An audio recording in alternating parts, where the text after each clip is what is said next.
So new ಇಯರ್ಗೆ ರೂಲ್ಸ್ಗಳಿಲ್ಲ ಅಂತ ಅಂದ್ಕೊಳ್ತಾ ಇರೋ ಟೈಮಲ್ಲಿ ಈಗ ರೂಲ್ಸ್ ಈಗ ಬಿದ್ದಿದೆ. ಯಾವ ರೀತಿಯಾದಂಥ ರೂಲ್ಸು, ನ್ಯೂ ಇಯರ್ ಸೆಲೆಬ್ರೇಷನ್ಗೆ ಈಗ ಕಂಡೀಷನ್ಸನ್ನು ಹಾಕ್ತಾ ಇದ್ದಾರೆ. 1 ಗಂಟೆಯ ತನಕ ನ್ಯೂ ಇಯರ್ ಸೆಲೆಬ್ರೇಷನ್ಗೆ ಅವಕಾಶವನ್ನು ಮಾಡಿಕೊಟ್ಟಿದ್ದಾರೆ. ಅದು ಪ್ರತಿ ವರ್ಷವೂ ಕೂಡ ಅವಕಾಶ ಇರುತ್ತೆ. 11 ಗಂಟೆಯ ನಂತರ MG ರೋಡ್ ಮೆಟ್ರೋ ನಿಲ್ದಾಣ ಬಂದ್ ಆಗುತ್ತೆ. ಸೊ ವಾಪಸ್ ತೆರಳಲು ಟ್ರಿನಿಟಿ ಸರ್ಕಲ್, ಕಬ್ಬನ್ ಪಾರ್ಕ್ ಮೆಟ್ರೋನಲ್ಲಷ್ಟೇ ಅವಕಾಶವನ್ನು ಮಾಡಿಕೊಟ್ಟಿದ್ದಾರೆ. MG ರೋಡಿಂದ ಇಲ್ಲ.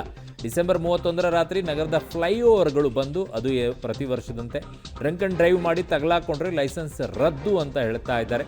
ಹೊರವಲಯದ ರೇವ್ ಪಾರ್ಟಿಗಳ ಮೇಲೆ ಪೊಲೀಸರು ನಿಗಾವನ್ನು ಇಟ್ಕೊಂಡಿದ್ದಾರೆ. ಅಪಾರ್ಟ್ಮೆಂಟ್, PGಗಳ ಸಂಭ್ರಮಾಚರಣೆ ಮೇಲೂ ಕೂಡ ನಿಗಾ ಇಟ್ಟಿದ್ದಾರೆ.